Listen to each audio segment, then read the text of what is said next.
WKXX is live for the fastest 2 hours in sports talk radio. Get ready for Chase Robinson. He has got to be a player they can rely on in big situations. And Gerhard Mathangani. Has the trust of his team. Sounds like the makeup of his team is in a really good space, and I believe that's because of the culture he's curated down there. For WKXX Live, these guys have you covered from preps to pros and everything in between. Now, let's go inside the Fox Sports 102.9 studio with Chase and Gerhard for WKXX Live. We are ready to go. New week here on this Monday afternoon. Hope you had a great weekend. We're ready to go.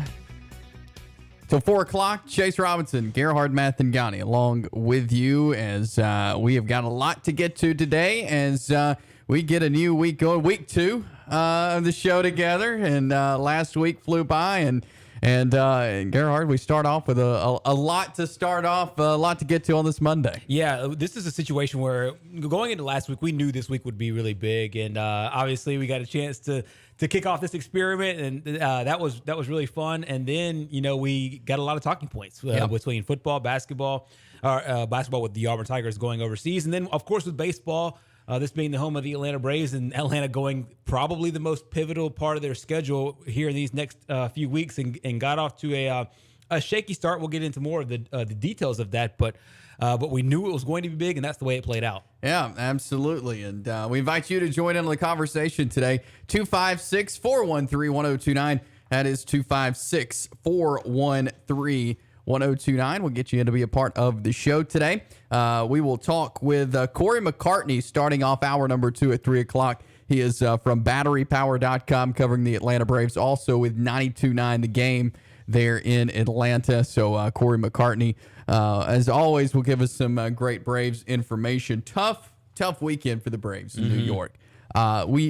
It's not been a typical Mets year. Usually by this time, they've suffered injuries. They have tanked. This is a totally different Mets team, though, than what we're used to seeing. They're good. And they took the Braves 4-5. And DeGrom yesterday looked great. Oh, yeah. And I think that's kind of a much needed spark for a really good baseball team. And every year, because you hear about the dog days of summer, every year I think baseball teams need an influx of good energy. Sometimes the GMs can bring it at the trade deadline, and sometimes just the way the calendar works out, it comes through a player who was injured and he comes back and he has a great year. Because what we've always kind of known about DeGrom is that he's been a dominating pitcher, but you almost felt sorry for him because he just felt like he never got the run support. Well, now the bats are there for the Mets, and then you add him onto a roster that is already doing a fantastic job. They've now already eclipsed the 70 win mark.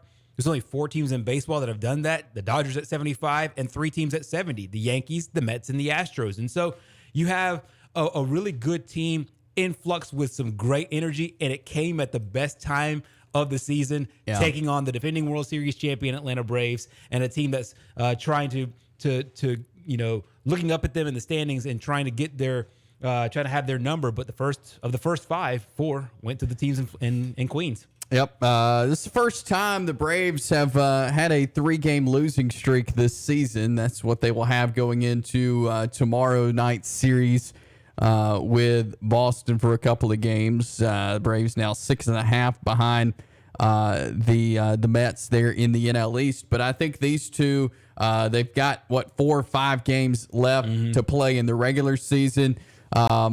Both of these teams, I think, could have a good bit of baseball left. Yeah, so do I. And obviously, we turn around in the next couple of days. The Braves will play a 2-game series, as you mentioned, against the Red Sox. They'll play on the road again in a very long road trip, first to Queens and then over to Boston, and then way down south to Miami before taking on the Mets once again. But these are 2 teams that they only played 7 times before this last series. They'll play a lot after this series. And so, for the Braves, I don't think it's panic time because you still get to face this exact same team again.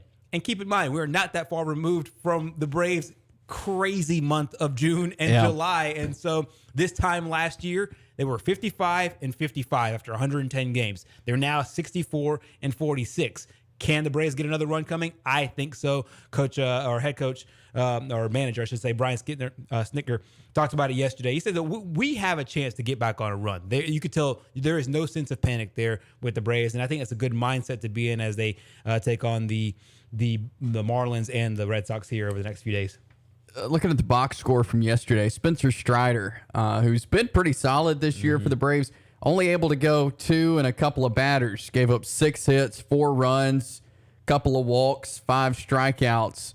But when your starter is only able to go 2 innings and 2/3, that's not a good start. Yeah, we saw this game 1 of the series when Kyle Wright struggled a little bit, and we've hinted at this for a while. Young players playing deep in the season. This is kind of where the point where we start to see some struggles, and we thought that going into this series and really going into the back half of the season, the months of August and September.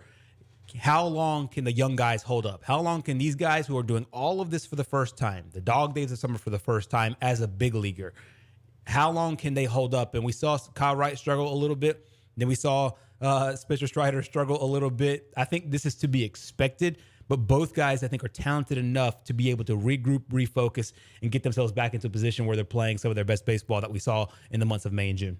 Yeah, we saw Raisel Iglesias play some good baseball, closing things up for the Braves, as he is a new addition there at the deadline for Atlanta in the bullpen. And then we mentioned DeGrom and a great day he had. Dansby able to get a home run off of him, though, in the 6th inning, but only 2 hits total for the Braves yesterday. And then you look over at, we mentioned Spencer Strider, not a great start, but 10 hits for the Mets. This is a team that a lot of power in the lineup. When you just look up and down the lineup on any given day, there's a lot of power. Yeah, and it's really hard to beat. And that's the reason why I think starters struggle with this team, because once you see that lineup the first time around and then the second time around, these guys are smart enough to figure you out. And you talk about a guy like Pete Alonso, who's got home run power. You talk about a guy like Francisco Lindor, who's been fantastic. Vogelbach had a really good series against the Braves. And then you guys have guys like Ninemo, who come in and he's your leadoff guy. Yesterday, he's 3 for 5 and a really solid outing for him yesterday. Sterling Marte, a guy that the Braves know really well. He didn't have a great day yesterday, but he's a good solid player that, once you enter him in your 1 through 9, he gives your team a bit of a boost. And so DeGrom really didn't need very much. You give him 3 or 4 runs, he could protect that. And they have a great closer coming out of the bullpen as well, in Edwin Diaz. And so you add in a great starter, a great closer. They don't need much from that crew that hits, but they got a big day yesterday, as you mentioned, those 10 hits. Ian Anderson, who was a big part of the World Series run last year, has been optioned to AAA Gwinnett. He's going to make one more start, though, before he heads down, and he'll most likely have a start at Miami this weekend. But I think that's not bad for him. He has not had a great season, especially a great summer. If he can go down there for a little bit and kind of get back in the right frame of mind, I think to have it back in the postseason could be big. Exactly. I think this is more so, this is not necessarily in my case a demotion as much as it is, hey, just go get your confidence back to where it was last year. And if it takes a few pitches, it takes a few games over in Gwinnett, you're not going very far. It's not like you're going to a different region of the country. You're going right outside of Atlanta. You're not going too far away from your headquarters. Go down there, spend some time down there, and be able to refocus and regroup. I think this is more of a mental escape than it is a physical one. He's 9-6 overall, a 5.11 ERA in those 21 starts. And so, once again, I think with Anderson, it's one of those situations where you need an influx of good positive energy. And I think that this AAA stint, however long it is, 2 games, 5 games, 3 weeks, I don't expect it to be very long. Just a few outings for him, I think will do him really good. But then you could tell how much the Braves really like him by saying, hey, we're going to do it, but not right now. We'll give you we'll give you a few pitches here on the big league level before we send you over to Gwinnett. You do some things down there, just right down the road, and you come back to us with a good mindset, and most importantly, your arm where it needs to be. Absolutely. So Braves will turn their attention coming up tomorrow. Got the day off today, but tomorrow, 2 games in Boston tomorrow and Wednesday. Charlie Morton will be on the mound tomorrow. He had a good start last week. We'll see if he can continue that coming up tomorrow against the Red Sox. But no Braves today. They'll be back in action tomorrow night. A really interesting matchup there with the pitchers because you have Charlie Morton pitching for the Braves and you have Rich Hill pitching for the Red Sox.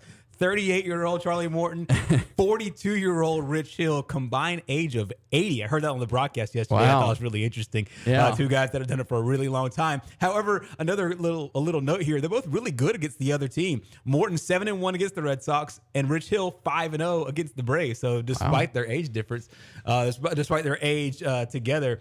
They played a lot of baseball against these 2 squads, but they've both done really well. I just thought that was an interesting nugget I heard on the broadcast yesterday. That's fascinating. 2 of the older guys going at it tomorrow night. We'll get more baseball talking coming up later. It's rare we get to hear coordinators speak. We're going to listen into what Bill O'Brien and Pete Golding had to say as they spoke to the media yesterday. Later on in the show, we'll get to some Jacksonville State football. Corey McCartney again will join us at 3 o'clock with batterypower.com. High school football to talk about. We'll kind of review the weekend coming up next, though, as we continue here on WKXX Live. It is Fox Sports 102.9. Alana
We are back here on this Monday afternoon. Chase and Gerhard with you here. WKXX Live.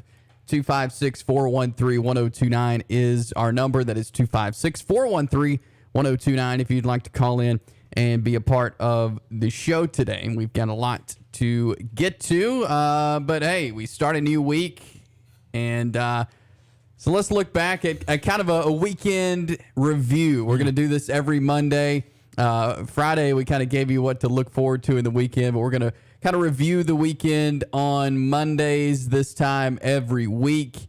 So, Gerhard, how was the weekend? What stood out to you over the last couple of days? Yeah, I got 4 nuggets here, and there are a couple of bleedovers from what we were looking forward to, and then a couple of new notes, and then maybe a smaller note in another sport.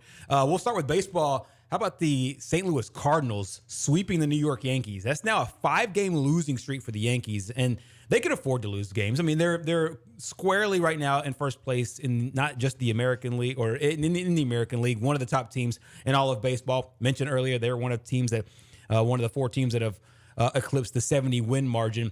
But it's now 5 games in a row that they've lost, and 6 of 7 overall. Meanwhile, the St. Louis Cardinals are trending in the complete opposite direction. They've now won 6 in a row, and they've also now won 8 of 9, and they have also passed the Milwaukee Brewers for first place in the division. So if you're a team that's looking to make a big run in the second half, much like the Atlanta Braves did last year, what you do want to start is a great run right after the All-Star break. And they've had a nice run here after the All-Star break. And once again, they're now in first place in the NL Central. Keep your eye on the St. Louis Cardinals. Not a lot of people are talking about them as much as they're talking about the Dodgers in the National League. But I think the Cardinals are really solid, and they got the sweep there over the Yankees.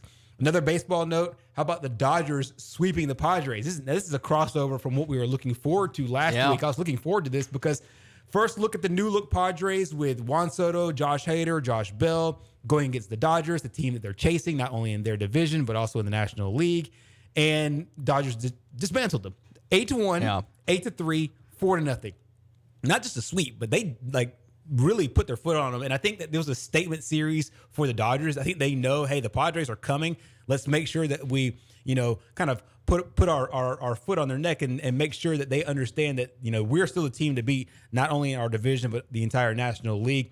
Now for the Dodgers, that's an 8-game winning streak. And get this, Chase, after the All-Star break, they played 18 games. They've won 15 of them. Wow. 15-3 since the All-Star break. And a lot of these games are not very close. Granted, they have played they're not great teams in the league. Yeah. They've played the Rockies. They've also played the Washington Nationals, but they've also played the Giants, who were really solid last year. And then, of course, they swept the Padres. Then 2 notes out of the NFL. How about Matt Rule, the head coach of the Carolina Panthers, saying they're going to delay a time when they announced their starting quarterback. Everybody thought as soon as Baker Mayfield got into that huddle, this was Baker Mayfield's job. Yeah. And Ian Rappaport of the NFL Network did say he believes that it's Baker's to lose, but apparently they're going back and forth. Baker Mayfield and Sam Darnold are going back and forth, some repping with the 1s, the others repping with the 2s, basically going half and half. And so a quarterback battle in Carolina. There's the owner he wants to win. He wants to win right now. Yeah. Baker Mayfield looking to see if he can have a great season and get a big contract going into next year. So they won't announce a quarterback until at least week 2 of the preseason when they play the New England Patriots. My last note in the NFL is with the New England Patriots because there's rumblings out of New England that Mac Jones and the offense are struggling a little bit. Now, keep in mind that the Patriots are going with a different approach this year. They're not naming an offensive coordinator. They're not naming a defensive coordinator. They're doing this kind of coordinator by committee. Matt Patricia, defensive background. He'll call some plays on offense.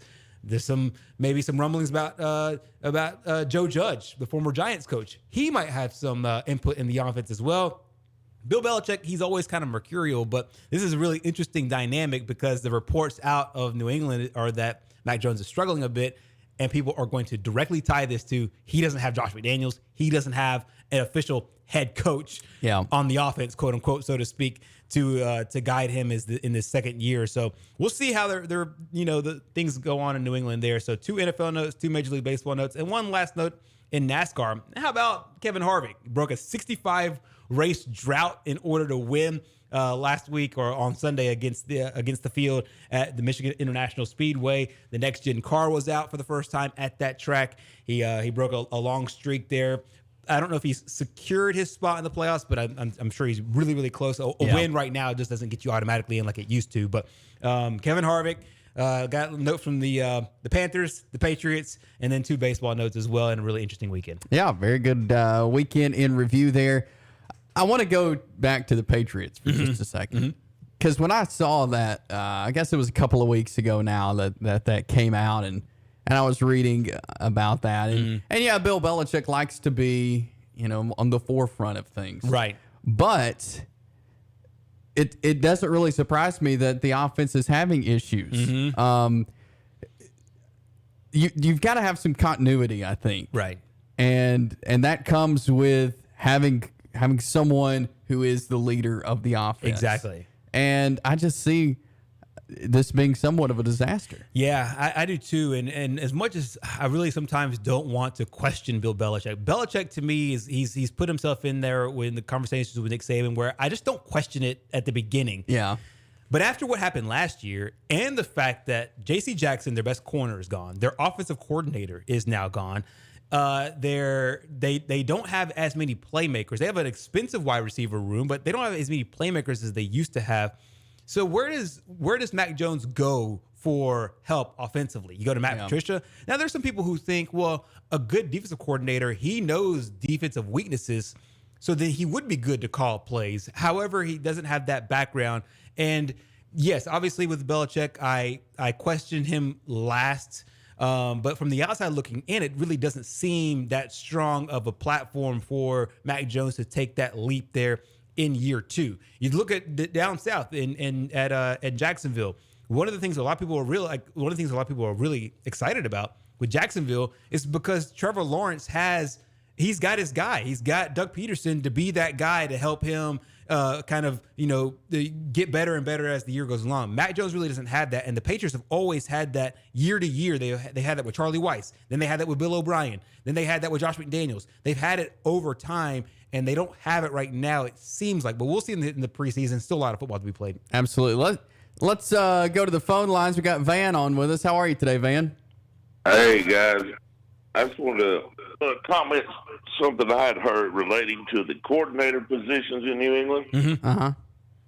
All right, like Matt Patricia, when he left the Lions, if he sorry about my phone, I'm on radio over. Yeah, you good. You're good. If he was named to be a coordinator with another team, they wouldn't have to pay him. And I think there's someone on the offensive side, I do not know the guy's name, just the same way. Right.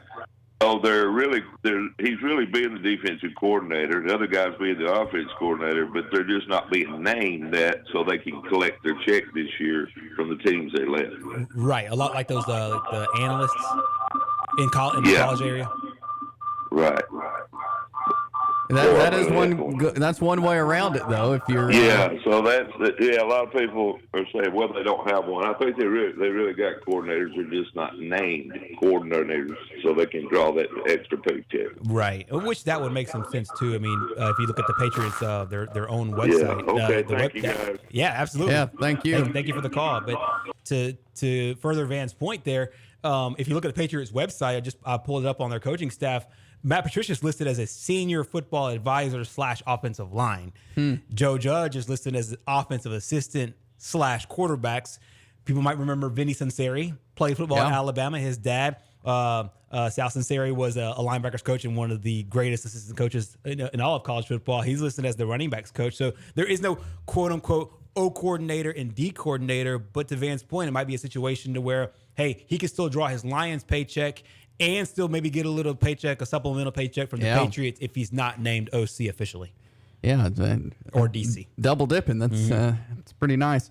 So interesting stuff there as far as our weekend review there. And we got some preseason games I know coming up later this week. I think Falcons up Friday, Titans up this weekend as well. And so get a chance to see your teams in some preseason action this week. Oh, yeah. I think the the Giants and the Patriots actually play on Thursday as well. So we'll have the Okay. games that you mentioned, and also we'll kick it off on Thursday. You know, we had last Thursday games that it feels like you have to wait a while for this week's games, but they'll start to roll in, and we'll get a good taste of football this week. Absolutely. And we've got much more football talk to get to. The top 25 preseason coaches poll for college football was released today. We're going to dive into that and see what the coaches think heading into this 2022 season. And we'll take more of your phone calls. You can get those in as well. Coming up on the other side of this break, we're brought to you in part by Frank's Roofing. When our studio developed a leak, we called Frank.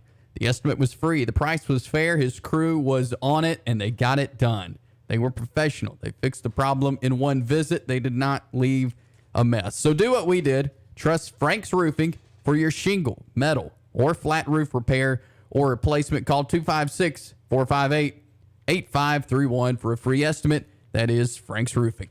We'll be back with more WKXX Live. Chasing Gerhard with you to 4 o'clock here on Fox Sports 102.9.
We are back here on this Monday afternoon, 256-413-1029. If you want to get in and be a part of the conversation today, I'd love to hear from you.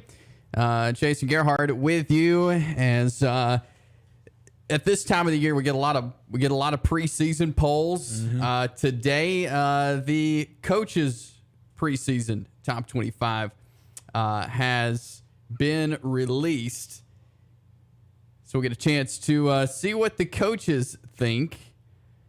And starting at the top, no surprise, Alabama is 1. Ohio State 2, Georgia 3. Those are the teams that we've talked about on this show. Everybody's going to have those probably at their top 3 in some order. Right. It can vary. After that, it's kind of it's hard to tell. I mean, there's some really good teams following that.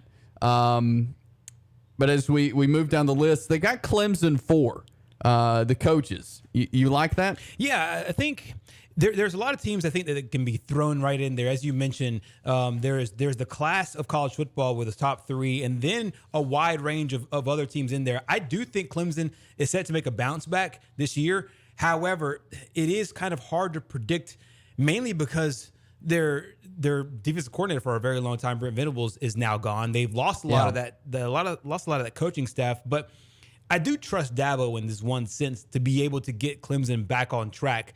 I think Notre Dame kind of comes in with a little bit more, in my opinion, they come in with a little bit more momentum going into the year, but their schedule is really brutal. And so as far as just a team that I see losing before the other, I see Notre Dame losing before Clemson, even though I think Notre Dame might be a little bit of a better team than Clemson is. And so going into the year, I really trust both coaches. I trust Marcus Freeman, but he's a head coach for the first time at Notre Dame. And I also trust Clemson's head coach, Dabo Swinney, because we've seen him win a championship. And then also I trust Jim Harbaugh at Michigan. And the thing about Michigan is, are they going to rest on their laurels from last year, or can they take that next step going into this year? That part remains to be seen. But I do like Clemson number four overall, mainly because I do think they'll be able to run through the ACC this year. Yeah, you're right. As you mentioned, Notre Dame 5, Michigan 6, Texas A&M 7, Utah 8, Oklahoma 9, and Baylor 10. Do you think the 7, 8, 9, 10 are, I mean, this is based on what the coaches think, but A&M, Utah, Oklahoma, Baylor, is that in the order you would have thought? It's around the same order that I would have thought. I think Oklahoma, in my opinion, in this poll is a little bit underrated. I would actually put Oklahoma ahead of probably Texas A&M. Right there at the number 7 spot, right behind Michigan. Because if we're going to do this college football in tiers, I'll do tier 1, Alabama, Ohio State, and Georgia. And then tier 2, in my opinion, is Clemson, Notre Dame, Michigan, and Oklahoma. That's my second tier. And then my third tier right beneath that would be the Utah, Baylor. I even like Oklahoma State this year, and Oregon with Bo Nix as their starting quarterback this year. I think that will be really interesting to watch. So the only beef that I do have would be Oklahoma. I think that they're a little bit underranked, and I would slide them right ahead of Texas A&M. Yeah, I definitely agree with that. I'm looking forward to seeing what Brent Venables can do. Yeah, he's had so much time to learn under really good head coaches, and now he finally has a chance where he can lead a football program. Right, and he's seen it the way it's done for a very long time. He's worked with a lot of top assistant, or he's been a top assistant for a lot of great coaching staffs. He's an excellent recruiter. If you ever just hear him talk just about football, about life or whatever, he's a very fiery guy. He's an energetic guy. He understands that Oklahoma's kind of in this vulnerable position here in the world of college football today. Obviously losing not only their head coach, but their starting quarterback. There's a lot of hype going into the year, but he was able to galvanize that locker room. A lot of what I saw in the spring was getting a lot of the older players back on campus, making sure that they're back a part of the Oklahoma family. I think he understands how important that is at a place like Oklahoma. I expect them, yes, Coach Venables, there's the same question marks as there is with Notre Dame's coach in Marcus Freeman. First-year guy, a long-time assistant, great recruiter. That's their MO coming in. Can they be a head coach? I think both will succeed going into this year. Yeah, I certainly agree with that. They got Oklahoma State number 11, Oregon 12, North Carolina State 13, Michigan State 14, and USC 15. So you were just talking about Oklahoma State and Oregon. Coaches are high on what Dan Lanning could possibly do with Bo Nix there at Oregon, and I think rightfully so. I mean, we'll learn a lot about them week 1 playing Georgia, though. Yeah, we will. And obviously Lanning knows Georgia in and out, coming from Athens. That'll be a litmus test game for the Ducks, I believe, in the same way that the litmus test for Texas will be the Alabama game. I don't expect Texas to beat Alabama, and I don't expect Oregon to beat Georgia. But I think the way that they line up, the way that they compete will tell us a lot going into that game. And obviously when it finishes up there, because I think that's going to be a fantastic game between the Ducks and the Bulldogs. And you take a guy like Bo Nix who's played in that stadium before, so your quarterback at least will be familiar with that matchup and familiar with that venue there between the hedges against the defending national champions. And so I think it's going to be an interesting matchup, that one. I do think that just like we talked about with Clemson in the SEC, the ACC, and Oregon in the Pac-12, I think that Oregon's got a great chance to make a solid run of the Pac-12. And I think it'll be Oregon and USC are the two of the teams that we look at towards the end of the year as two of the top teams in that conference. And then obviously, that conference is not as deep at all as the Big Ten or the SEC. But I think those two could take that next leap with a new head coach. Yeah, absolutely. Mentioned North Carolina State. They've got them at 13. I've talked to several people who are very high on North Carolina State of, possibly making a run to win the ACC. Wow. And I think that'll be interesting. To me, I'm with NC State. I'm in a prove it phase. I understand they had a solid year last year, but I'll need to see it in order for me to believe it. However, they do play in what I would think is outside of Clemson.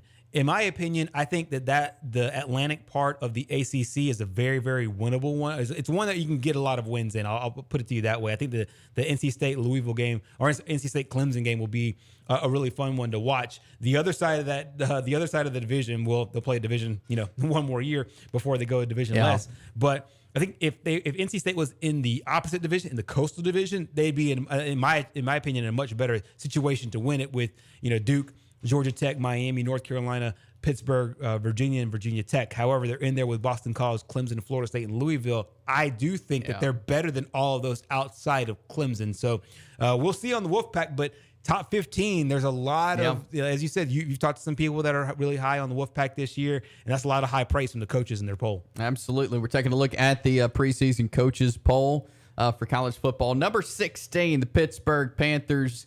17 is Miami. And again, a lot of people are liking what Mario Cristobal has done so far. He hadn't coached a game yet, but what he's been able to put together in the offseason, especially in recruiting, people are very high on him at Miami. Yeah, I think that there's two rankings that really solidify how good Mario Cristobal is. It's where Oregon is right now, where he just left, top 15 team. And it's Miami's ranking without him, as you said, coaching a game for the Hurricanes. He's a legacy down there. He understands what it takes to get Miami back to where Miami was. He's an excellent recruiter, worked with head coach Nick Saban. He's a fantastic, fiery guy, kind of understands what they need. He's influx. There's a lot of influx of energy in that Miami program because of what Cristobal's been able to put down there. And then, of course, with NIL opening up, there's a lot of controversy down there. But I think that, Miami's at least making some noise in that regard as well. So Miami, you're being told twice that Mario Cristobal is a really good coach. And it's Oregon's ranking and it's with the Hurricanes ranking. Yeah, that's a very good point. Number 18 is Texas, the Longhorns. People also, when you look, we were talking about some guys before we came on the air that are on this roster at Texas. When you look at the roster, they got some dudes. They do. Bijan Robinson will probably be the best running back in the entire country, at least one of the top 5 in a dark horse Heisman Trophy candidate, because I think that they will be able to use his running attack in a great way for him to factor into this offense where he doesn't necessarily have to be the focal point. Steve Sarkisian is such a great play designer. If he could just get the horses in, and of course, I'm sure they wish they had Arch Manning this year instead of next year. But if they are able to get good quarterback play, They have some good receivers along the outside, spread teams out, and then let Bijan Robinson run wild. Because if you have 5 blockers and they have 5 defenders, I like their chances. I like Texas' chances to be able to run the football effectively. And then obviously with that great test against Alabama, they'll play UN Monroe to begin the season, a game they'll be heavily favored in. And then they got Alabama, a really good test for them. Can Robinson go off? Can Steve Sarkisian scheme up something against his old coach and Nick Saban and make him work, make that defense work, and score some points in there in that matchup? It'll be really interesting. But a lot of teams are high on Texas, and they even got, weirdly enough, first place vote in the poll as well. I'd love to know who did that vote. Yeah. Number 19 is the Wake Forest Demon Deacons. Was this a surprise that they're 19 in the coaches poll? I think this is just the momentum play from last year. Yeah. They had such a great run last year, and I think to me, I really need to see it again this year in order to kind of get back on the Demon Deacons bandwagon, so to speak. I know that they do have a lot of good enthusiasm coming into this season. A really favorable schedule as well. They'll play an SEC team. They'll play Vandy this year. They got the home games. They got Clemson at home. They got Army at home. They got Boston College at home as well. And they got North Carolina. North Carolina is a team that I think will have a really strong run under head coach Mac Brown for another year. So with North Carolina and Clemson all at home, their road games in conference would be Florida State, which is a very winnable game, Louisville, and NC State. I think that NC State game will be a really interesting one for the Demon Deacons going on this year. But I think their ranking this year is more so a credit to what they were able to do last year, and we'll see how it all shakes out. Absolutely. And rounding out the top 25, at 20 is Wisconsin, Kentucky at 21, Cincinnati at 22, Arkansas at 23, Ole Miss 24, and Houston 25. Do you think this Ole Miss team, because, I mean, you look at the roster, Lane Kiffin brought in a lot of great transfers. Do you think this Ole Miss team is being kind of under talked about? Yeah, I think there are. I think that they're underrated in this poll, but I think the reason why they are is because there are so many question marks. But as you mentioned, they're question marks in the sense that we haven't seen it all come together, but we know the talent of the guys that have been brought in to Oxford. Now, of course, there's a quarterback battle going into fall camp, and they're working that out as we speak. And I do expect Jackson Dart, outside of from what I've seen so far, I expect Jackson Dart to be the guy that gets the start there when they play Troy in that first game of the season. But to me, because they've brought in so many athletic players, and to me, I put Lane Kiffin in the same kind of realm as Steve Sarkisian as just such a great play designer. That I do think they'll be able to sneak up on teams. Now, I don't know, how solid. I don't know if they can they knock off the upper teams in the SEC West. That part I don't know. I don't think that they're as good as Alabama this year to knock them off. I think Texas A&M is a hair better than they are. And then, obviously you got Auburn, you got LSU, and you also got, of course, the team right in their own state in Mississippi State. So I think that they're underranked as far as this poll goes. But if they do finish third or fourth in the West, it wouldn't surprise me. Absolutely. So that is the preseason coaches poll here for 2022. Just a few weeks away from getting the college football season underway here for 2022. We'll grab a break here. Going to come back, talk a little Jacksonville State football as they had their first scrimmage over the weekend. We'll hear what Coach Rich Rodriguez had to say next year on WKXX Live.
We are back here on WKXX Live. Chase and Gerhard with you.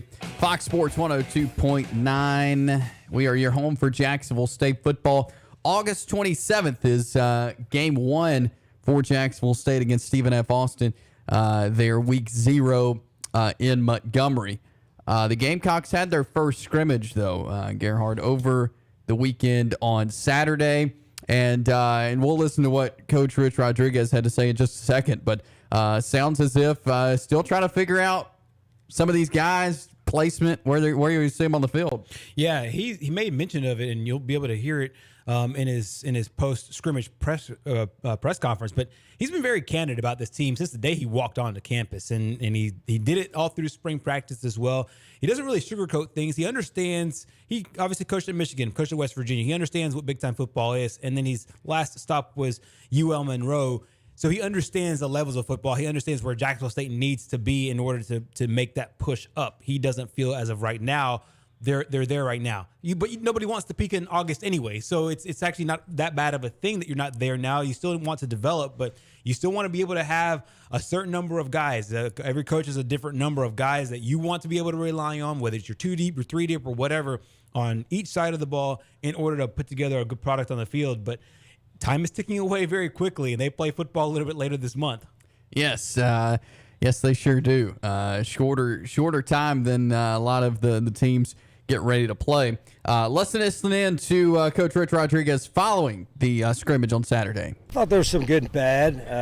The biggest bad was we looked like we had one of our young running backs got a little banged up, and that's disheartening because he was having a great camp. But there was saw some really encouraging things that we got better from, and then I saw some things that we got to get corrected in a hurry. But we do got 3 weeks. I keep forgetting that this is going to be maybe the longest camp ever, 4 weeks of no school. So we got plenty of time to get it right. You've talked about your bunch and how you think they love to play football. Does that come out and really show on a day like today, the first scrimmage of fall camp? Well, certainly if you don't, it gets exposed because we started an hour later on purpose. I wanted it to be a little warmer. Kind of get used to the heat because we've been going in the mornings. It's been so pleasant. And so some of it, they got hit today. We went some up-tempo stuff on both sides of the ball, and we were just kind of wallowing around, in like a tub of goo, looked like for parts of the practice. So we got to get that fixed. You had a recovery day yesterday and then another one tomorrow, and then you get really just over 2 weeks, 2-3 weeks before you kick off. Where do you think we are right now? Well, I'm not sure that we got down to our 25 on each side of the ball. We still got to evaluate that. Scheme-wise, I think we're right on point where we need to be scheme-wise. We actually can cut some stuff down and start looking at stuff that we want to do in the first game. So that part of it I'm pleased with. But our depth chart is still open, and then our special teams, we got a lot of work to do there too. That was Rich Rodriguez following the scrimmage on Saturday there at JSU. And, he makes a good point in that on August 27th at 2:30 in the afternoon in Montgomery, Alabama, when they kick off, it's going to be hot. Yes. Very hot. Yes, it certainly will. And he wisely, in my opinion, moved practice up where you're trying to be able to play in those conditions. And every coach wants that. Every coach wants to see, can you play when the elements don't go your way? Can you play when it's extra hot out there, when the humidity level is really high, right after a storm and it's really muggy? Coaches really like to use that to their advantage as much as possible. Alabama heat brings you a lot of those times, especially in the afternoon. So he got a good glimpse of his team, and then you heard the honesty there as he talked about some of his guys. Yeah, so we'll see what comes of this year's team. And we read last week that the defense was looking pretty good. Defense shaping up offensively, and this is kind of not surprising that the offense is a little behind the defense, and the fact that it's totally different than what they're used to, that these guys are used to running, and what Coach Rich Rodriguez runs. Exactly, and like you said, there's a lot of times. Just in general camp, just on general football camp, the defense will be ahead of the offense, but especially when you're trying to install a new offense. And of course, they went through tragedy as well as their offensive coordinator, who was hired to lead this offense, passed away earlier this summer. So they've had to both mentally and emotionally get their offense back to where they want to be. And of course, they'll play for Coach McGee and make sure that they put a good product on the field. But you talk about the situation with the running back. He didn't mention which running back it was. Just one of the promising running backs that had suffered a little bit of an injury. We don't know the extent of that injury, and so hopefully it's one of the situations where he's back before the start of the season or before the start of A-Sun play. So we'll find out about this team really early on, and it looks like to me they've got some things that they can be proud of, and then there are also a lot of other things, in my opinion, that they want to solidify in the next 3 weeks. Absolutely. So we'll be following the Jacksonville State Gamecocks as they continue through fall camp. We'll talk a little Braves baseball to start hour number 2. Corey McCartney with BatteryPower.com and 92.9 The Game in Atlanta. He'll join us on the other side of this break. Stick around. It is Jason Gerhard with you on WKXX Live. You know who WKXX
WKXX is live for the fastest 2 hours in sports talk radio. Get ready for Chase Robinson He has got to be a player they can rely on in big situations. and Gerhard Mathangani Has the trust of his team. Sounds like the makeup of his team is in a really good space, and I believe that's because of the culture he's curated down there. for WKXX Live. These guys have you covered from preps to pros and everything in between. Now, let's go inside the Fox Sports 102.9 studio with Chase and Gerhard for WKXX Live. We continue on this Monday afternoon, a new week here on WKXX Live. Chase Robinson here alongside Gerhard Mathangani. And we've been talking some Braves baseball here on the show today. We're going to continue that Braves talk now. We bring on Corey McCartney with BatteryPower.com as well as 92.9 The Game there in Atlanta. Corey, appreciate your time today. Hey, how are you? Doing great, and not a great weekend though for the Braves, dropping 4 of 5 to the first place Mets. Mets, good club this year, but not a great weekend for the Braves, and it's one of those that you had the doubleheader on Saturday. They couldn't win one of those. Just things didn't look like working on all cylinders for the Braves. No, I mean, look, you're going to have those weekends, right? And I think the big thing here, is that they remain in playoff contention. And I think the fact of the matter is that the Braves are not the best team in the National League. The Mets, to me, the Mets and the Dodgers and maybe even the Padres are, getting themselves in a position where maybe they're just a step up. Now, that doesn't mean the Braves can't, make another deep run into October. It just means that, the things are going to be a little bit more difficult for them to make it 5 straight National League East titles. I think there's a little bit fewer, more deficiencies in this team than there were a year ago. But certainly they have, a lot of guys who are having fantastic seasons. Austin Riley's playing at an MVP level, and we're seeing glimpses of the Ronald Acuna Jr. of old as he works his way back into form. So I think there's still positives to take from the weekend, although I know you look at the standings and it's demoralizing. But certainly the expanded postseason is playing to the Braves' benefit this year without question. 100%. Corey, is Gerhard here, newest member of the team. I wanted to ask you specifically about the pitching. It seems like we've had some shifting there as a couple of the younger guys. We saw Kyle Wright struggle. We saw Spencer Strider struggle. And then the news out earlier this weekend about Ian Anderson going down to AAA for just a little while. What's your take on what's going on the mound? Is it something correctable, or do the Braves have a real issue there? I think the thing with Spencer Strider you got to think about is the fact that he's now getting his second, third look at some of these teams, and so there's going to be adjustments made to him, and he's going to have to make adjustments off those. As he mentioned yesterday, there's a lot of luck going in the Mets' favor. And I can get into some of the numbers here with the batting average on balls in play and hard hit rate and all that stuff, but the fact of the matter is, these teams are making adjustments to Spencer Strider, and I think he needs to be able to do that on the other side of it to continue his progression as a pitcher. In terms of Ian Anderson, it's really a weird situation because while they did demote him to AAA, he's going to be with the team the duration of this road trip. He's going to be added on Saturday during the doubleheader against the Marlins as the 27th man and then make a start on that doubleheader, then go down to AAA Gwinnett to get his work in. So it's kind of a weird situation where he's still working with the Major League team, but it's obviously the tweaks and the growth at this point, the work will be done behind the scenes before he's actually able to get down to Gwinnett and do those normal turns in a AAA rotation. Mm-hmm. We're talking with Corey McCartney, BatteryPower.com, as well as 92.9 The Game out of Atlanta. Some new additions to this team on the trade deadline last week. We've started seeing them in the lineup, seeing them a little more active. How important are these new pieces going to be to this Braves team as we look forward to August, September, and hopefully in October? Well, I don't think collectively they're going to be quite as important as the group was last year when you think about bringing in 4 new outfielders. The role of Robbie Grossman and Alex Anthopoulos, the general manager, has talked about is more of a platoon with Eddie Rosario now that Adam Duvall's out for the season. So Robbie Grossman hits lefties really well, so you're going to see him getting those opportunities. Rosario will continue to hit righties. Grossman will hit lefties. They bring in Ari Adrianza back, who, was a part of things last year. He's more of just that depth piece. They were able to move on from Robinson Cano, who was really struggling. And certainly, Jake Odorizzi is going to be meaningful here to that rotation. We talk about Spencer Strider. Every start for Spencer Strider now is a new, maximum innings pitched for him at a professional level. So I think they're going to be, cognizant of that and not necessarily having an innings limit, but being smart with his innings. Odorizzi allows you to do that. The big piece here, though, is the one that was a major surprise at the end of the deadline. We were all in the press conference room for Austin Riley's, press conference, and Alex Anthopoulos was late because he was working on the deal for Raciel Iglesias. So Iglesias comes in. You got 3 years of control for a guy who's going to be your closer these next few years. So I think he's very important and just adds to, a bullpen that statistically is the best one in the majors. Absolutely. Corey, I know that you focus on the Braves, but as you take a look at the landscape of Major League Baseball and the National League, you have the Dodgers, obviously, that you mentioned, and then across the league, you have the Yankees, obviously the Mets, and you have the Astros as well. Where does Atlanta, in your opinion, factor in when you look at baseball as a whole? Are they a true contender to hoist that championship at the end of the year? Like, what are some of your takes, or is it kind of too early at this stage to say that a team is X? No, I don't think it is, because I think when you get to the postseason, you look at these teams more of a prism of, okay, in a series, and you think about 3 starting pitchers ideally, a bullpen that you can rely on 3 or 4 guys in a deep lineup. How does Team X, compare to the rest of the league?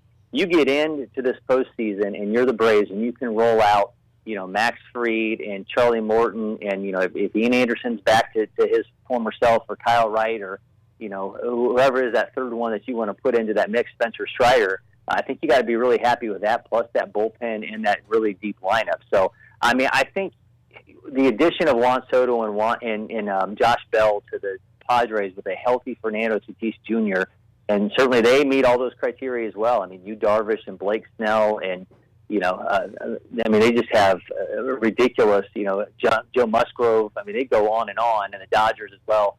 I think that's the way I kind of look at teams as you look towards who's really a contender.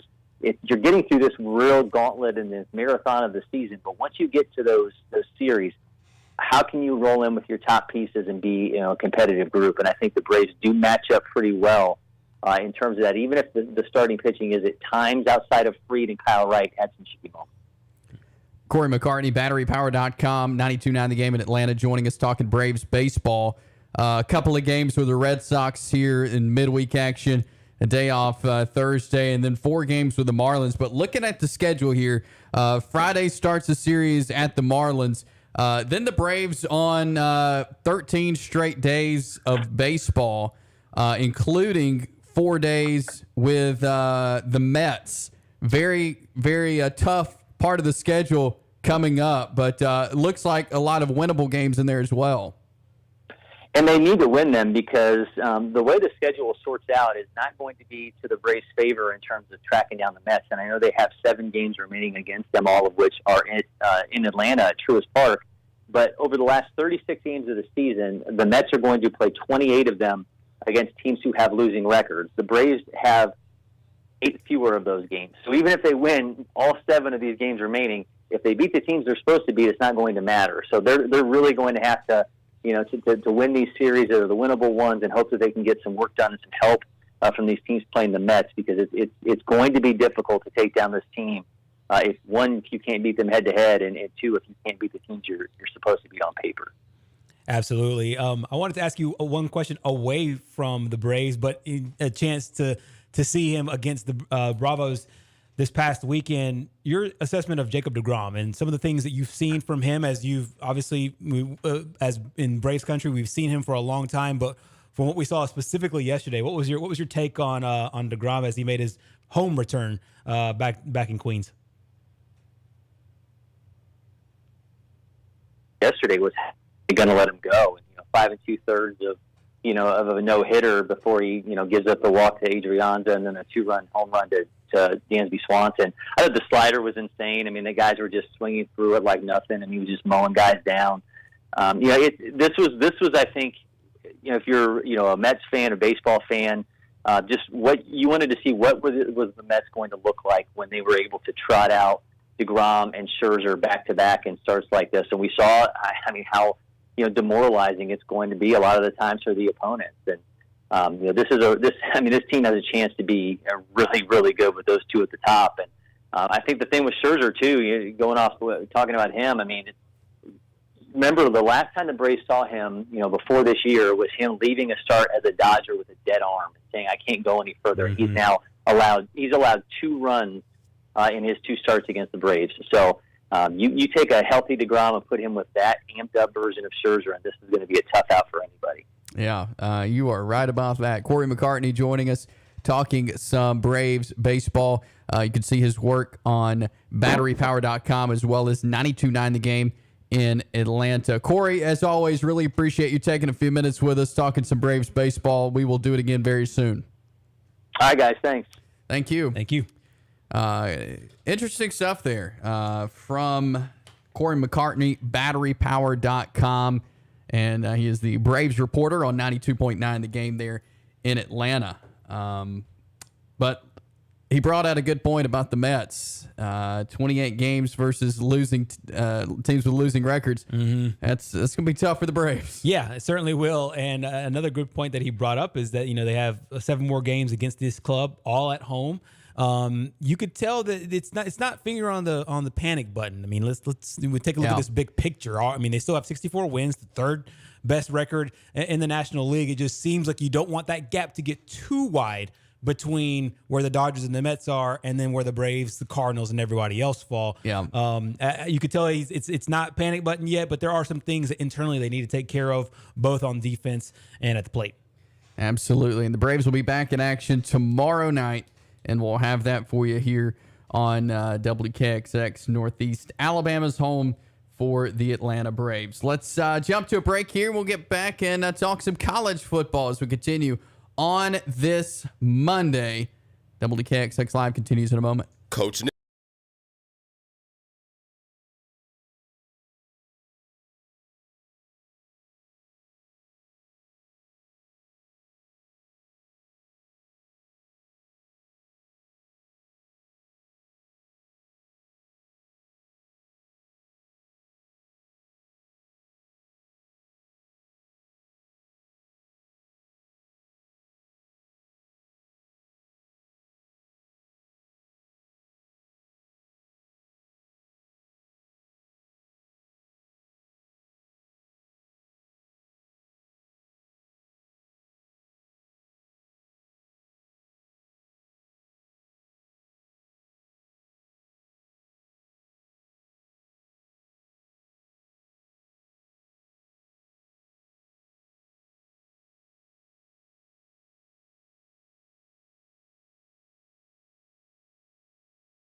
We are back here on WKXX Live, Fox Sports 102.9. Chase Robinson and Gerhard Mathangani alongside with you this afternoon. 256-413-1029 is our phone number, and it's 256-413-1029. Usually this time of the year, we get to hear from coordinators, and I really like hearing from the coordinators because we don't get to do that often. And so this kind of gives us a window into their thoughts on the upcoming season. Yeah, most certainly. And different teams have different philosophies when it comes to this. Alabama head coach Nick Saban, he's always been kind of the Bill Belichick school where it's a one-voice thing. So you get your coordinators sparingly a couple of times, maybe in the springtime, and then a couple of times in fall camp, and then maybe right before the season begins. And then we don't really hear from them until we have to when the College Football Playoff Committee makes the coordinators available and makes the assistant coaches available. So yeah, it's a good chance to kind of get a hands-on look from the quote-unquote head coaches of that specific unit of the football team, and it's a good insight as to the way things are going. They, of course, stay on message for the most part, but they give you kind of an ins and outs look because they're just crunching tape all day. Right. And Pete Golding, defensive coordinator for Alabama, and offensive coordinator Bill O'Brien both spoke to the media yesterday. And here's Pete Golding talking about Will Anderson and Dallas Turner and kind of what their position group means to the team this year. Yeah, obviously, I think, if you got one elite pass rusher, I think people can plan for him and chip him and, do certain things. When you got two, I think that's an exciting thing. But I think most importantly, obviously, you got to be able to stop the run on base downs to get them in obvious passing downs. Let's let these guys go rush and do what they do best. But I think the depth of that position, what is unique, because you talk about Will, you talk about Dallas, which Will had a great year. Dallas, towards the end of the year really started coming on, but Chris Braswell's been really showing up. Heavy-handed, good pass rusher. We got a lot of depth at that position to where we got to do a good job as coaches to get our best players on the field. And what package allows those guys to stay on the field regardless of the down and distance, regardless of the personnel that you're going against. So I think it's going to be critical for those guys to be on the field for us to be at our best. What have you seen from Will Anderson from the end of last season and now that says, I don't have to worry about him getting complacent? He's still working to get better, still doing everything he wanted. Yeah, I think that's what's different about Will than a lot of people. Like that, Will's always been that way, and so he came in hungry, preparing the right way, and I think Coach used this term relentless discontent. Like that's who Will is. All right. So regardless of what individual accolade he gets and all the praise he gets from you guys and all that, like that doesn't change who Will is. Will shows up every day with the same mindset. I'm going to outwork everybody else. I'm going to prepare harder than everybody else, and I'm going to improve my craft. So I don't have to put expectations on Will. He has his own. He's the hardest on himself. So, he's different than a lot of guys, but he doesn't let the noise get to him. He's trying to be the best football player he can be, and then he's trying to bring people with him. That was defensive coordinator Pete Golding on Will Anderson and Dallas Turner. But a lot of thoughts on Will Anderson there, a guy who last year was in the talks for should have been in New York for the Heisman Trophy presentation. And again, he talks about his how he's wired. He's not going to be complacent. He wants to get better. Great football player, but I think this year could look different for him. Yeah, same here, and that's exactly what you want to hear. If you're an Alabama fan, you want to hear that your best player, probably the best player on the team, despite the fact that Bryce Young won the Heisman Trophy. There's a great argument to be made that Will Anderson is the best player on the football team. You like to hear that he's working. Number one, because he's not satisfied with where he is, no matter all the accolades that he gets. And then secondly, that makes everybody else fall in line. Because when you have that one guy that is the lead guy, the lead player on the team, doing what he needs to do to get better, it makes it easier for the coaches to say, hey, look, if that guy is doing it, then you should be able to do it too. Will Anderson understands his position right now. He's at one of the most premier positions right now in football, is the pass rusher. And you're seeing it in the contracts that are being signed in the NFL. You're seeing it right now in college football play out as well. He understands that he's in a position where he can make himself a lot of money, bring a lot of value to himself by being the best player that he can be. And the best player that he can be is one of the best in the entire country, regardless of position. And to hear that, I'm sure, is really good for Alabama fans. And, of course, it makes Pete Golding's job easier. It makes Coach Saban's job a lot easier as well. And then you have a guy on the other side in Dallas Turner who's been really solid as well, because teams will line up. Teams will try to scheme where Will Anderson won't beat them. Well, on the other side, you got Dallas Turner. And in the middle, you got Henley To'oTo'o, and you got Jalen Moody. It's a great base front there to help secure, stop the run, and then be able to be able to pass rush on downs that they have to. And then he threw out another name that's played pretty well as well in Chris Braswell. So if you have three of these guys that can give you production any down, it's going to be so hard to scheme against from an offensive standpoint. Absolutely. And so it'll be interesting to see what the Crimson Tide defense looks like this year, but a lot of talent back there for Alabama's defense. Offensively, Bill O'Brien, offensive coordinator, spoke yesterday, and this is something I think we've talked about last week that I've been kind of hitting on all summer is what is Alabama going to do with running backs this year? Obviously, running back room very small last year, down to two at one point, one or two. And so how are the running backs going to be utilized under Bill O'Brien? He spoke to that yesterday. Let's listen in. Every single year with different skill guys at all the positions, you have to look at what you have, what their skill sets are, and how you're going to use them in the offense. At the running back position, we have a lot of talent there. Feel really good about that position with the addition of Jahmyr Gibbs in the offseason, and Jace McClellan and Roydell Williams and Trey Sanders coming back. We have Emmanuel Henderson, who's been added to the mix there. Very, very good position. Another position that you can really watch every single day. They compete, but they're very tight knit. It's a fun group to coach, and there's talent there. So, we have to do a good job, like you asked, of figuring out, okay, what do these guys do well when they're in the game? What are we going to do with them? But that's a good problem to have. And I think that, again, over time will, it'll be proven over the next 20 or 25 practices as we go through training camp, how we're going to use those guys. He's a very bright guy. He's a very talented guy, in addition to the other guys that are there, right? So Jace and Roy, Trey Sanders, all of those guys played important roles last year. Jace and Roy before they got injured. Trey, late in the year played an important role for us. So the mixture of all of those guys at that position is very, very good. We have to do a good job as a coaching staff. That's another coach, Coach Gillespie, that does a great job coaching that position, and we have to do a great job of making sure we're doing things that suit their skill sets, because they're all a little bit different. But that's, like I said before, that's really a good thing for our offense. That was Bill O'Brien speaking on Jahmyr Gibbs, the transfer running back into the Crimson Tide, as well as that running back room as a whole. He mentioned those guys, a lot of them coming back from injuries. Jahmyr Gibbs coming in out of the transfer portal. I think Alabama can really utilize, because they're not going to be as strong as wide receivers last year. I think you're going to see a lot more running this year. Yeah, exactly. And it really gives Bryce Young and these receivers time to connect with one another. So, every down, your first and tens, even your second and longs, they could still be running downs for Alabama, because you would expect the offensive line to be solid this year, and then the running game is really good. And he mentioned Jahmyr Gibbs and Jace McClellan, Roydell Williams, Trey Sanders. Well, if you just take a look at them just flat out, they're almost carbon copies of the same kind of athlete. Yeah. Jahmyr Gibbs, 5'11", 210 pounds. Jace McClellan, 5'11", 212 pounds. Roydell Williams, 5'10", 212 pounds. And Trey Sanders, 6 foot, 214.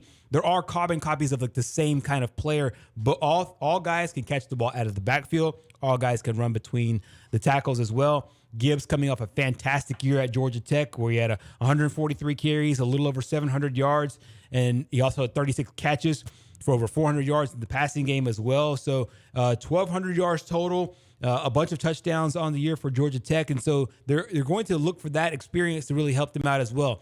If Bryce Young can get the ball out of his hands very quickly, whether it's handing off or little short passes to the outside to his running backs, and then let the chemistry with his receivers outside the numbers start to develop as the year goes along, I think Bill O'Brien's got a good situation here where it almost looks completely opposite from last year. Instead of having to rely on the pass, he can rely on the run a lot more.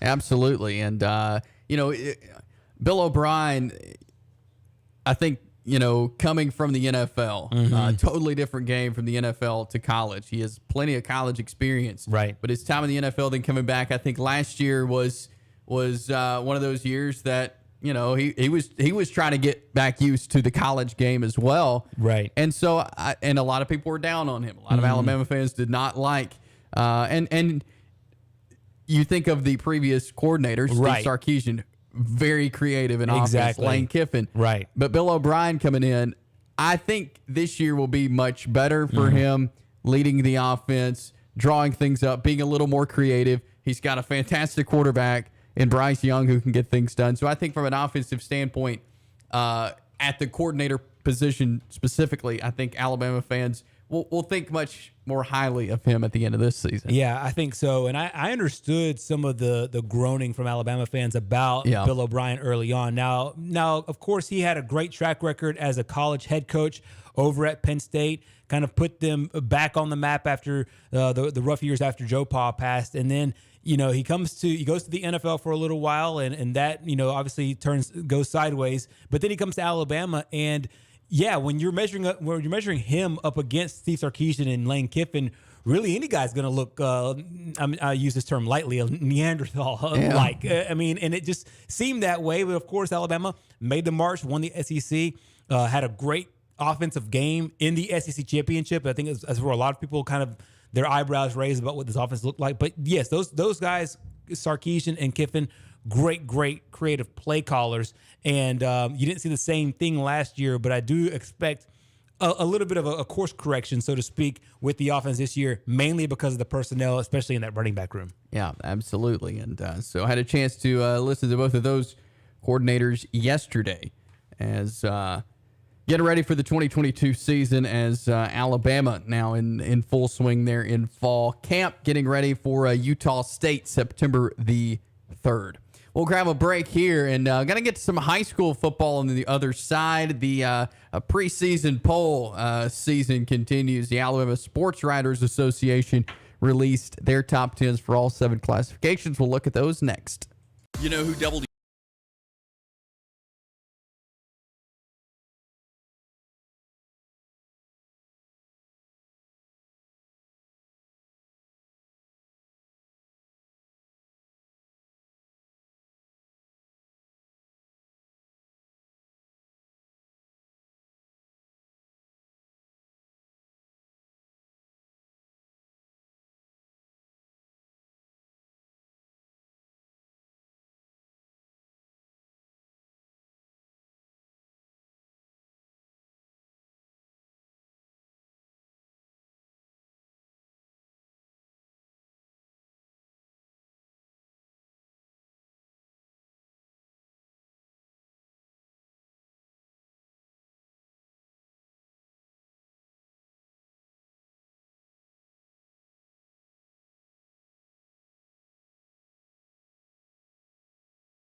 We are back here on this Monday afternoon.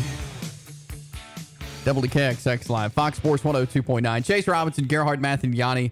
Here's we going to talk a little high school football. And here in Rainbow City, it has come a hard rainstorm here, which as we said, high school football coaches do not like these storms that pop up, as this is prime practice time. Oh yeah, especially when school starts, and every school system obviously starts at a little bit of different time. But if you're in the close to the Rainbow City in the Etowah County area, it's really coming down, and you've moved your practices to the gym officially at this point. Yes, and the Alabama Sports Writers Association have released their preseason poll, and just like any preseason poll, though, a lot of this goes off of what the team did last year.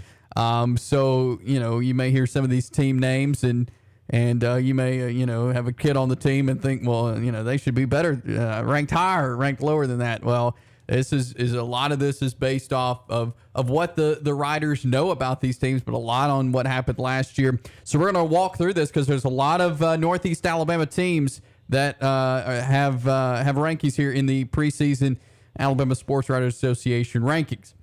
So we'll start in Class 1A. And we'll run through the whole list. Then I'm going to point out the Northeast Alabama teams. But in Class 1A, it is Brantley 1, Spring Garden 2, Sweetwater 3, Leroy 4, Wadley 5, Elba 6, Pickens County 7, Decatur Heritage 8, Linden 9, and Cedar Bluff 10. And here in 1A, usually the top team usually has that most of the first place votes next to them. Here in 1A, Brantley had 7. Right. Spring Garden had 3. Sweetwater had 6. Leroy had 3. Wadley had 1. And Linden had 1. Well, it just shows you just how strong 1A is. And you're seeing it from top to bottom because obviously with Spring Garden in the north, Wadley in the north, but then you have Brantley and Sweetwater, Leroy, Linden, like those teams that are down south. They've always had good football down there. But to me, in 1A ball, you have some interesting storylines because Leroy's back from Class 2A down to 1A. Spring Garden is back from Class 2A down to 1A. Elba, the exact same thing, coming from 2A to 1A. Addison is the exact same as well. So you have an influx of teams that are making the move down to 1A from Class 2A, but then you have your staples that are there all the time. Now everybody expects your Sweetwaters to be there and your Brantleys to be there, and then can Spring Garden after a good run in 2A come back in 1A and make some noise there and hopefully hold up a blue trophy at the end of the year. Absolutely. So Spring Garden, one of our Northeast Alabama teams, as well as Cedar Bluff, both in the top 10. Moving to Class 2A. And the top team in Class 2A, no surprise, they're bumping down from 3A to 2A.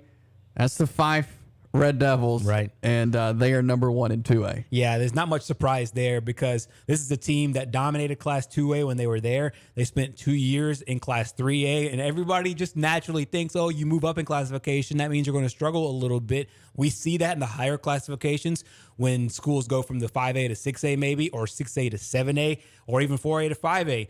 But the move to 3A did not hurt Fife at all. They went 27-2 in those 2 years, and they won a state championship in Class 3A. So they moved back down to 2A, and of course they're the heavy favorite once again. But some real love there for Clark County, who finished last year as the champion, and they're coming in that number 2 spot. Yeah, Clark County 2, Lynette 3, Ariton 4, Highland Home 5, BB Comer 6, Aliceville 7, GW Long 8, Pisgah 9, and Cleveland 10. And I know BB Comer is a little out of our listening area. I do know some folks down in Talladega County who do listen to us here. But I think back to several years ago, BB Comer really, really struggling. That's impressive that they've been able to solidify themselves to be a top 10 team. The job that Coach Adam Fawcett has done down there has been nothing short of remarkable. To see where this program was, they were struggling to get bodies in uniforms to even field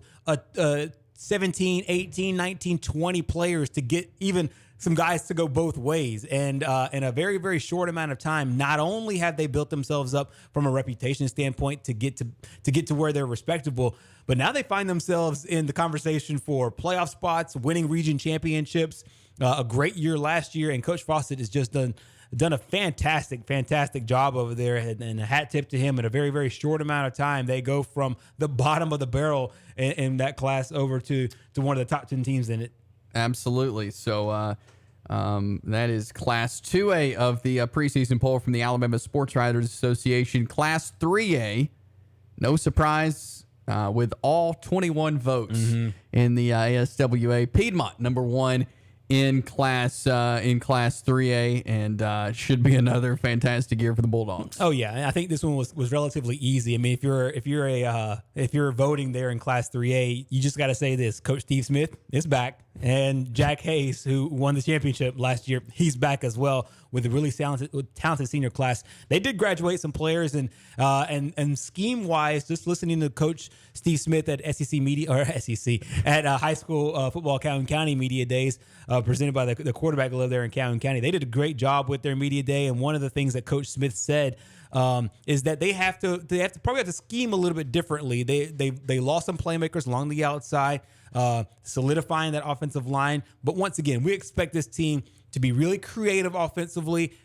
And obviously, when you have your quarterback back, he gives you a leverage. He gives you a wider margin of error each and every game. So Piedmont, they're getting all 21 first place votes. To me, not much of a surprise at all. Absolutely. So it's Piedmont 1, Gordo 2, Mars Hill Bible 3, Op 4, Alabama Christian 5, St. James 6, Mobile Christian 7, Hillcrest Evergreen 8, Winfield 9, Madison Academy 10, and that is the top 10 there in Class 3A. Some other Northeast Alabama teams received some votes. Sax, Ohatchee, and Welborn, Sylvania, and Geraldine all receiving votes there in Class 3A. It's a bit surprising to me, considering the pollsters, and as you said, they take a lot of what happened last year. Surprising to me that Sax did not receive a spot there in the top 10, did not get enough points enough to get a spot there in the top 10, sitting right outside of it. But I expect Sax to once again be really solid. They lost a lot of players from last year's team, don't get me wrong, but Coach Jonathan Miller there in his 10th season overall, I expect him to have a really solid year. I expect Welborn to be solid as well. You mentioned Ohatchee. I think 3A will be deep outside of your top team in Piedmont. But, I mean, you have teams like Madison Academy. They're dropping down from 4A. St. James, the exact same thing. Mars Hill going up from 2A into 3A. They'll field a really solid club as well. So 3A will be really fun to watch, even though I still think the class of that classification is Piedmont. Yeah, absolutely. So we're looking at the Alabama Sports Writers Association preseason polls. Class 4A, you got Catholic Montgomery, number 1. Handley, 2. Andalusia, 3. Jacksonville, 4.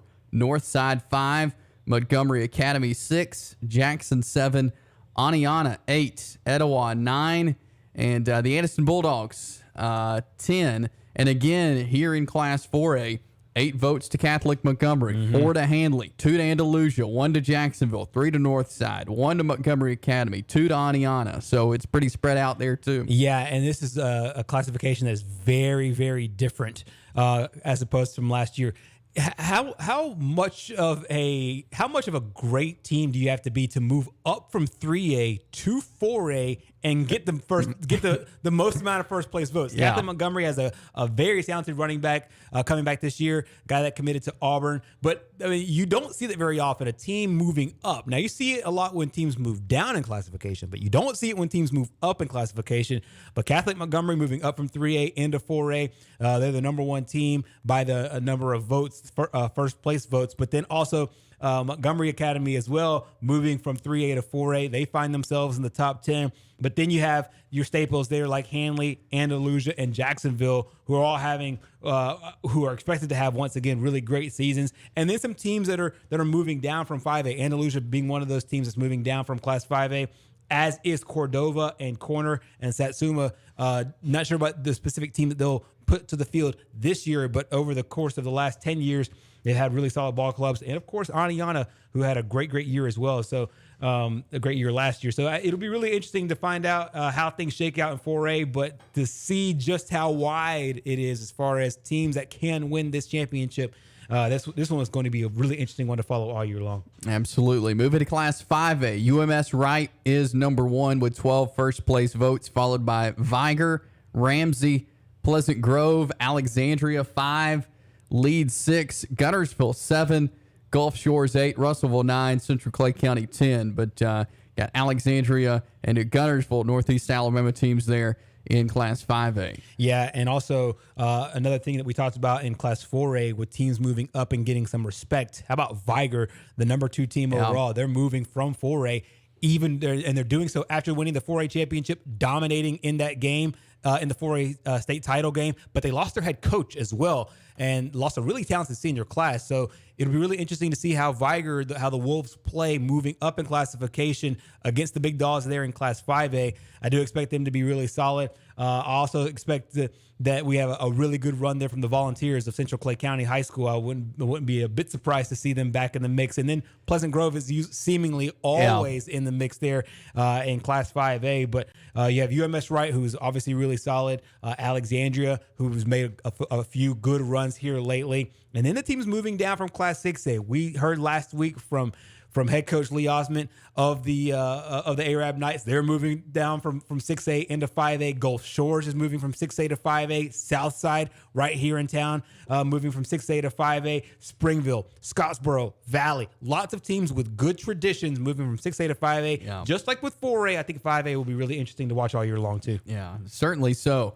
Looking at Class 6A, you got Clay Chalkville 1. They got all 21 votes of the Alabama Sports Writers Association. Mountain Brook 2, Saraland 3, Briarwood 4, Hueytown 5, Pike Road 6, Hillcrest Tuscaloosa 7, Spanish Fort 8, Gardendale 9, and Pinson Valley 10. And if you're an Oxford Yellow Jacket fan, several teams you're going to be seeing this year in this preseason top 10. Oh, yeah. Oxford's schedule is one of the more difficult ones. Last year, 6A football was really spread out. There was a lot of teams that we thought could win it. Mountain Brook was in the running to win it. You had Clay Chalkville. You have some really great teams down south, obviously Pike Road.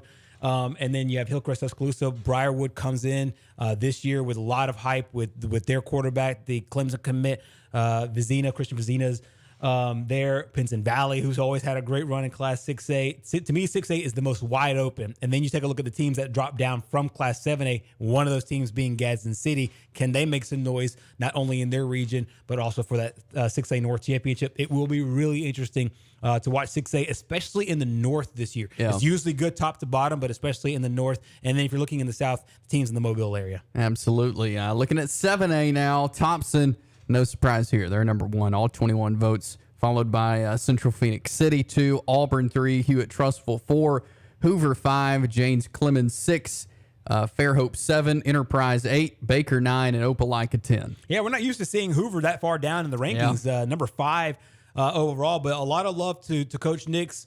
Coach Patrick Nix in Central Phoenix City after making that championship game last year. Thompson's still the class. I mean, if you just look at the recruiting rankings and the recruiting boards, and you'll find out the reason why they're up there. That defense will be so hard to score on. Last year's Thompson team was probably one of the best teams ever put together in the state of Alabama history. I got to talk to some historians and get their takes on that. But Thompson will once again be the class of Class 7A, but I expect to see a lot out of Coach Keith Etheridge and the Auburn Tigers this year. Hewitt Trustful, once again, another solid team. And then take a look at some of the teams in the North. I think that we've normally kind of considered Birmingham area to be where 7A football, really the strong football resides. I do think James Clements, Fairhope will have really strong runs this year. And then maybe interesting to see Bob Jones and Florence, some of those teams out of the Huntsville area. Absolutely. So that is the Alabama Sports Writers Association preseason poll for high school football. We'll continue to preview high school football as we move through this week, next week. We are so close to kicking off the 2022 season of high school football. We'll take a break here, wrap things up on the other side here on this Monday afternoon.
back here on WKXX Live. Jason Gerhard with you here on this Monday afternoon as getting ready to wrap things up this afternoon. But we've been keeping track of Auburn basketball as they've been overseas in Israel playing some exhibition games.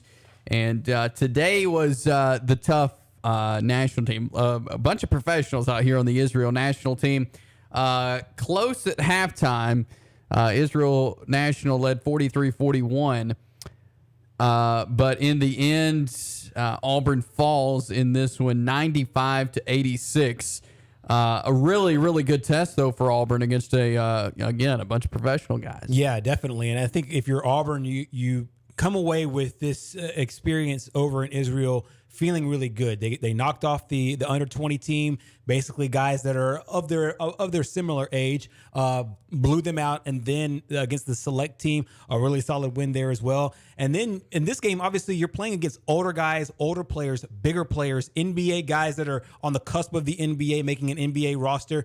And so to have that kind of game against that kind of talent, I think that it speaks well for the Auburn Tigers. 2-1 overall in their trip over there. I think they won the 2 games they're supposed to win, and they lost to a really tough team. Keep in mind, Israel's basketball team, their national team is one of the top 50 in the world. I think the FIBA last rankings was like 43, 44, somewhere in there. So this is a really solid team, but I think Auburn answered some questions going into the season. Absolutely, and it's a really good test. They were Israel had a double-digit lead with 7 minutes to go, and Auburn was able to cut it down to a one-point game. Israel shot 41 free throws. Wow. And that's a lot. That is a lot of free throws. And you would figure that they would get the home whistle.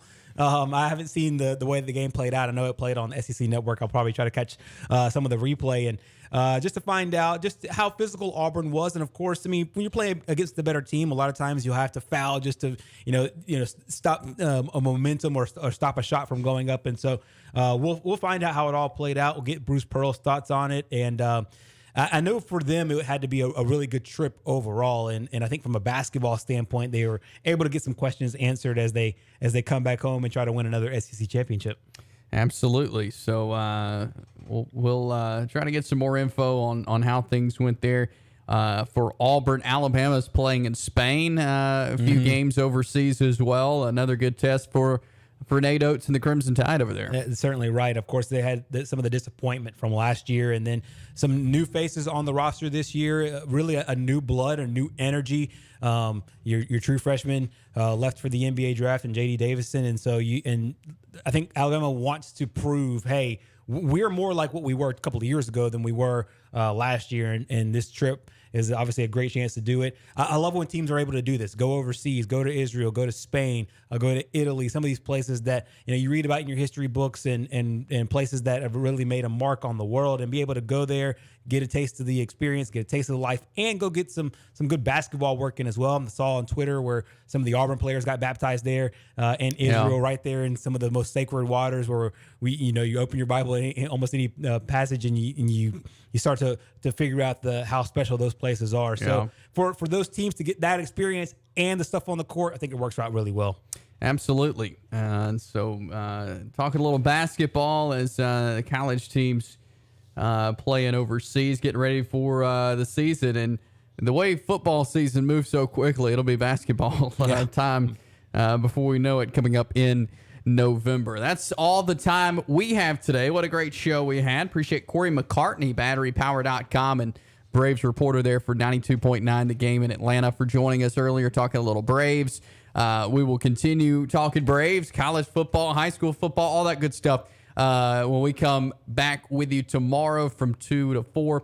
But I hope you have a great rest of your Monday, and we'll talk to you tomorrow. The delicious locally grown vegetables are coming in at S&S Farms on Chandler